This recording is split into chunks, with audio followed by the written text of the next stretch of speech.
RBI loan తీసుకునే వాళ్ళకి good news మీద గుడ్ న్యూస్ని ఇస్తుంది. రెపో రేట్ దించడం, స్ప్రెడ్ రూల్ గురించి ఉన్న చేంజెస్, ఇప్పుడు సరికొత్త రూల్ని 2026 జనవరి నుండి స్టార్ట్ చేయబోతుంది.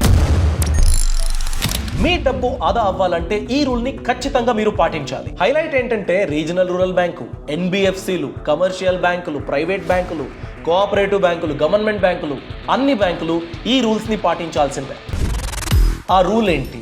ఎలా మన డబ్బుని ఆదా చేసుకోవాలి, ఎలా దీన్ని ఇంప్లిమెంట్ చేసుకోవాలి, కండిషన్స్ ఏంటి, వీటన్నిటి గురించి డీటెయిల్గా ఈ వీడియోలో తెలుసుకుందాం. నమస్కారం, నేను అభిషేక్ రామప్ప. ఇంతవరకు మన యూట్యూబ్ ఛానల్కి సబ్స్క్రైబ్ అవ్వకపోతే ఇప్పుడే సబ్స్క్రైబ్ అవ్వండి.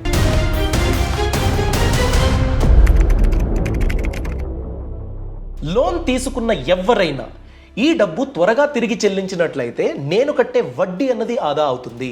లాంగ్ టర్మ్ లోన్ అయితే లక్షల్లో వడ్డీ అన్నది ఆదా చేసుకోవచ్చు అని ఆలోచిస్తారు. కానీ కొన్ని బ్యాంక్ రూల్స్ ఎలా ఉండేదంటే, మీరు లోన్ తీసుకున్నారు, ఫర్ ఎగ్జాంపుల్ 20 సంవత్సరాలకు తీసుకున్నారు, 10 సంవత్సరాల తర్వాత మీకు పెద్ద అమౌంట్ ఏదో దొరికింది, ఏదో ఇన్వెస్ట్మెంట్ మెచ్యూర్ అయ్యింది, ఏదో ప్రాపర్టీ అమ్మేశారు, పెద్ద బోనస్ వచ్చేసింది. ఈ అమౌంట్ నేను వాడుకుని నేను తీసుకున్న లోన్ని త్వరగా తిరిగి చెల్లిస్తా అని బ్యాంక్కి వెళితే దానిపైన ఛార్జెస్ వేసేవాళ్ళు. ప్రీ మెచ్యూర్ క్లోజర్ గురించి మీరు పెనాల్టీ పే చేయాలి అనేవాళ్ళు. ఇంకా వేరే వేరే కండిషన్స్ గురించి పెనాల్టీ అనేది మీరు తీసుకున్న అప్పుని తిరిగి చెల్లించాలంటే బ్యాంకులు విధించేవి. ఆ రూల్ని ఆర్బీఐ తీసేసింది. ఈ రూలు నేను ప్రీ క్లోజర్ చేస్తే మాత్రమే వర్తిస్తుంది అని కూడా కాదు. మీరు పార్ట్ పేమెంట్ చేయాలి అనుకున్నట్లయితే, అంటే నేను 10 lakh రూపీస్ లోన్ తీసుకున్నానండి, ఆల్రెడీ 2 లక్షలు ఈఎంఐ రూపంలో తిరిగి చెల్లించాను, బ్యాలెన్స్ 8 లక్షలు ఉన్నాయి, నాకు బోనస్ 2 lakh రూపీస్ వచ్చింది, ఆ 2 lakh రూపీస్ లోన్కి అడ్జస్ట్ చేసుకోండి. అలాంటప్పుడు 6 lakh రూపీస్ మీద వడ్డీ అన్నది లెక్కిస్తారు. సో నేను కట్టే ఈఎంఐ అన్నది తగ్గుతుంది, నేను కట్టే వడ్డీ అన్నది తగ్గుతుంది. సో ఇలా ప్లాన్ చేసుకోవచ్చు. సో ఈ ప్రీ పేమెంట్ గురించి కూడా ఆర్బీఐ కొత్త రూల్ అన్నది ఇంప్లిమెంట్ అవుతుంది. అయితే ఆర్బీఐ యొక్క ఈ కొత్త రూల్ క్లియర్గా చెప్పేదేంటి, ఎలాంటి బ్యాంకులు ఈ రూల్ని పాటించాలి, దాని గురించి తెలుసుకుందాం.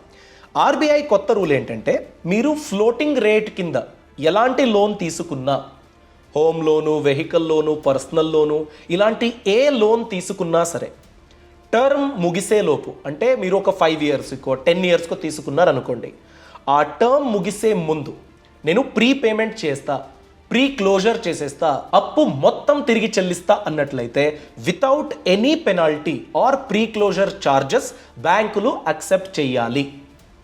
ఈ రూల్ ఇంకా డెప్త్లో ఏం మాట్లాడుతుందంటే, సోర్స్ ఆఫ్ మనీ, అంటే బ్యాంకులు ఫైన్ వేసేటప్పుడు ఎలా వేసేవాళ్ళు అంటే, ఇంతకు ముందు కూడా మీ సేవింగ్స్ అమౌంట్, ఆ అమౌంట్ మీరు సంపాదించిన డబ్బు అయితే అలాంటప్పుడు ఛార్జెస్ ఉండేది కాదు.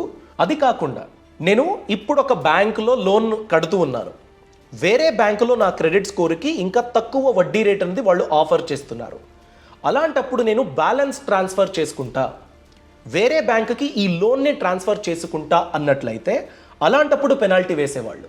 ఎందుకంటే సోర్స్ ఆఫ్ మనీ మీది కాదు, ఇంకేదో ఫినాన్షియల్ ఇన్స్టిట్యూషన్ను మీ లోన్ గురించి డబ్బుని అరేంజ్ చేసి ఇస్తుంది కదా, అలాంటప్పుడు 2 to 5% వరకు ఛార్జెస్ అనేది పే చేయడానికి అవకాశం ఉండేది.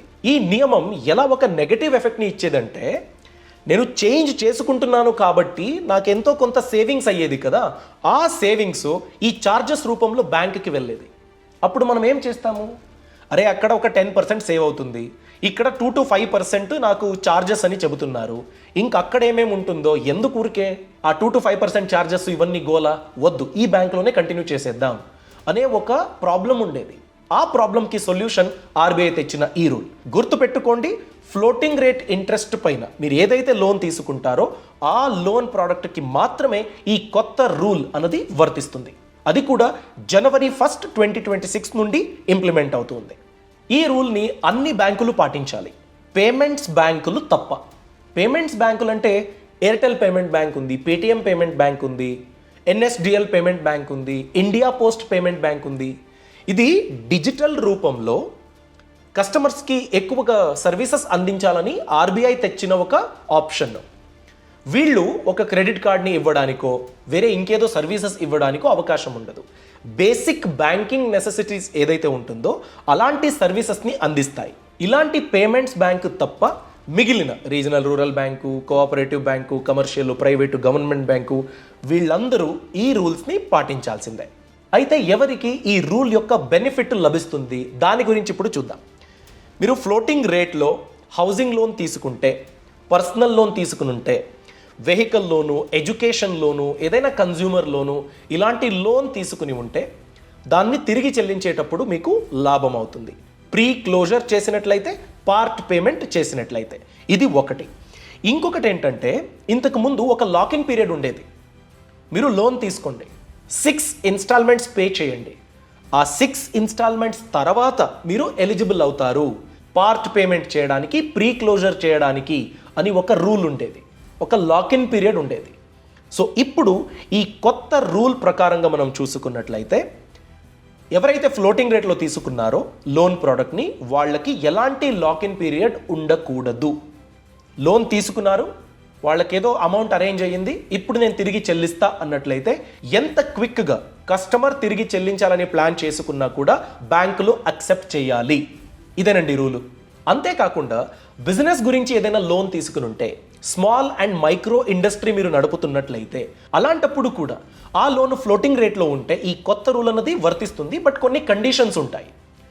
నాన్ బిజినెస్ ఏదైతే లోన్లు ఉంటాయో దానికి బ్లాంకెట్ బ్యాన్ రూపంగా అన్ని లోన్ ప్రోడక్ట్లకు అప్లై అవుతుంది. బిజినెస్ గురించి తీసుకుని ఉంటే కొన్ని కండిషన్స్ ఉంటాయి, దాన్ని సాటిస్ఫై చేసినట్లయితే ఆర్బీఐ యొక్క ఈ కొత్త రూల్ బెనిఫిట్ని వాళ్ళు కూడా పొందొచ్చు. సో ఈ రూలు ఫ్లోటింగ్ రేట్ ఇంట్రెస్ట్ గురించి. ఒకవేళ నేను ఫిక్స్డ్ రేట్ ఇంట్రెస్ట్కి లోన్ తీసుకుని ఉంటే అలాంటప్పుడు ఏంటి? అలాంటప్పుడు 2026 జనవరి 1 తర్వాత మీరు ఖచ్చితంగా ప్రీపేమెంట్ ఛార్జెస్ లేకపోతే ప్రీ క్లోజర్ ఛార్జెస్ ఏదైనా ఉంటే దాన్ని కట్టాలండి. దానికి ఎలాంటి ఎగ్జంప్షన్ అనేది లేదు యాజ్ ఆఫ్ నౌ. ఆర్బీఐ ఫ్యూచర్లో దాని గురించి ఏదైనా ఆలోచిస్తే అలాంటప్పుడు మనం చూడాలి గనక as of now fixed interest రేట్లో లోన్ తీసుకున్న వాళ్ళకి ఎలాంటి బెనిఫిట్స్ అయితే అనౌన్స్ చేయలేదు. ఆర్బీఐ యొక్క ఈ రూలు అంత పవర్ఫుల్లా అనే క్వశ్చన్ మీరు అడిగినట్లయితే ఇమాజిన్ అండి, 30 సంవత్సరాలకి మీరు లోన్ తీసుకున్నారు.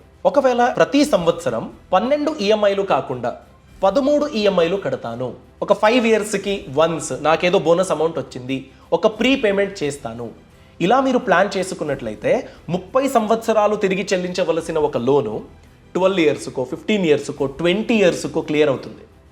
అంటే ఇంత బెనిఫిట్ కలుగుతుంది కదా ఆప్షన్ ఉంటే. దానికి ఫైన్ పే చేయాలి అన్నది ఎంత పెద్ద రిస్కో కదా.